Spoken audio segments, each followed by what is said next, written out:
President Trump is expected to announce that he's applying new tariffs on $200 billion in Chinese goods. Meanwhile, globalists are now saying that even if China does cut some sort of a deal, the supply chain will move on to cheaper nations. The question is, what about human rights? Slave labor, child labor, other harsh conditions normally antithetical to Americans. Is it time to finally address those issues as well? Here now to discuss, Jillian Melchior, Wall Street Journal Editorial Page writer, Fox News contributor Deneen Borelli, and Kelly Jane Torrance, Deputy Managing Editor of the Weekly Standard. Let me start with you, Deneen. There's a lot of organizations that monitor this. One says that there's up to $144 billion in U.S. imports come from murky circumstances. It could be child labor, forced labor, slave labor, or situations that certainly we would never really want to support. Right. And you would think the human rights groups would be all over this issue when it comes to slave labor and child labor that is going on in these other countries. And this is one of the reasons why this is on the table. Yes, there is grand theft that is going on with China, with U.S. goods, with the intellectual property stealing and the counterfeits, and the list goes on and on. But where is the argument for the fact that they do use child labor and do have harmful practices when it comes to manufacturing their goods, not only with people, but also the environment? It's like no rules apply when it comes to China. Jillian?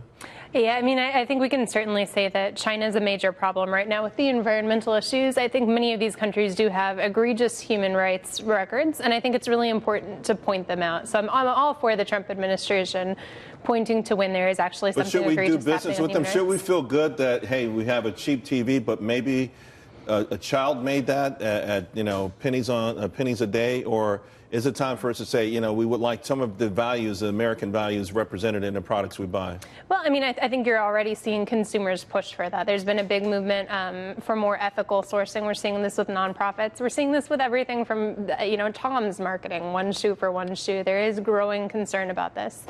At the same time, I am somewhat concerned that doing things like imposing wage requirements may end up hurting people on the other end, because they're the most vulnerable, they're the most likely to lose their jobs when we hold them to American wage standards. I think this is a really delicate thing on both sides. Kelly Jane, I know we're not going to ask them to pay American wages, but by the same token, we may ask them not to also pay pennies or have child or slave labor. Just so the audience understands, your areas that are, they say, at risk of slavery, products that are being sent to our country, number one is electronics, number two, clothing, fishing, coca, and then sugarcane.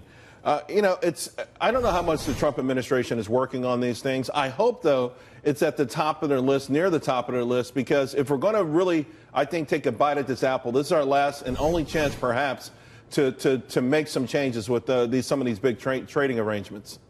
Yeah, Charles, I'm so glad that this is becoming an issue. For years, for decades, really, we've had politicians in this country and other countries sort of look the other way at human rights abuses in places like China because they didn't want to hurt the trade relationship. And, we even found out after some people are out of office that they specifically didn't bring these things up because they didn't want to hurt that relationship. And, right now the Toronto Film Festival is going on, and there's a documentary there about some people in Thailand who were literally slaves on boats, fishing boats.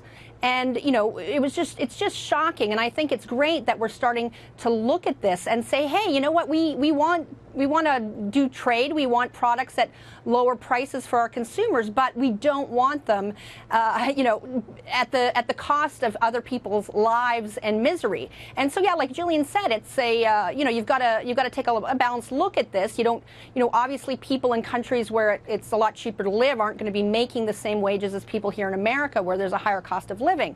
But at the same time, there's no question that in a lot of countries that we do business with, there are awful human rights abuses, and we should not be supporting the people who are perpetrating them by giving them better deals and giving them more money and more incentive to continue those abuses. I think it was about a decade ago, if my recollection is correct, when Bangladesh started to actually pay women there. And again, it's a real small amount. It's paltry compared to what anybody else in this country makes, but they were finally paying them, and it made all the difference in the world to those households. And then, of course, the mushroom of micro lending and the impact that that's had in certain areas. Again, we want to influence these things. I'm not sure, we have Peter Navarro coming on tomorrow with Maria, so it'll be interesting to see if they talk about this or bring it up. But this is one of the topics, again, with all the other things, Deneen. How do you see it playing out? Well, listen, I think it's great that President Trump has put this issue on the table when it comes to trade relations. America has leverage. We have the largest economy, and so trying to get China to the table, for example, and all the other issues that we just talked about, America has the leverage to do so. So we're supposed to meet with China, I think, the 27th and 28th of this month. And Trump is mentioning that there's going to be more tariffs imposed. So really, this is a wake-up call for China to really get with the program and stop with the theft. Now, the question today is, would it be 10%, 20%, or 25%? I think the Journal might have said, put a piece out this morning saying perhaps 10%. Preliminary reports, yeah. I mean, we don't know what's going to change late in the game. But I mean, yeah, I do think that that's something that, especially as we're going into the holiday season, it's potentially going to have a price effect on consumer goods. Look, I think if we're looking at this holistically, though, particularly from a human rights perspective, so China is one part of the puzzle, but we also have to keep in mind that free trade, an open and free market, have been among the greatest drivers of pulling people out of poverty, of pulling them out of these really vulnerable situations. Well, some would say it's also pulled some people into slavery if you look through the history of mankind. Well, I think we can also look at examples like NAFTA. However much you want to throw it aside, say that it's not a great deal, it's done wonders for stability in North America, for economic growth in North America. If you look at where Mexico was 10 years ago compared to where it is now, that's been a positive Mexico thing. Wasn't complaining. It was the American worker that was complaining. But if we are concerned about just overall, particularly within our region, but the world more broadly, I think free trade is actually, it's largely, not always, but it's typically good for human rights. It's typically and I don't disagree with that, Kelly Jane Torrance. I don't disagree with that. But again, the words we use all the time is free and fair, but it's not necessarily free and fair. And then maybe if we can work toward making it, we give it this label, we affix it to it, sort of like affordable health care. It doesn't necessarily match the name, right? It's a misnomer to a degree sometimes because there are a lot of people. You don't get to 144 billion in murky goods coming into our country that could be made from slaves, child labor, harsh conditions, religious oppression, and the people that always fight for those things normally are looking the other way.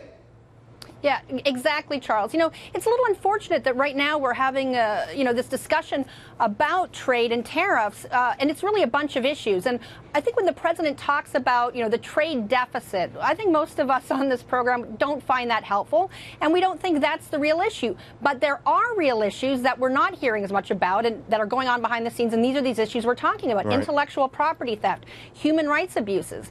I mean, a lot of people don't realize a lot of the reason that, those products from China are so much cheaper is because they are stealing American technology to make them. And this is something that's been going on for years. And, China has even had companies say, listen, we're only going to let you come and do business here if you agree to let us steal your property. And so, on that point, Kelly Jane, I gave a speech in Atlanta a couple of weeks ago, and the guy, CEO of a company, a major company, multi-billion-dollar company, they had an opportunity to go in China, and they asked them for their source codes, and they said no. And they didn't go in. So the bottom line is you're absolutely right. I wish more people would be like that.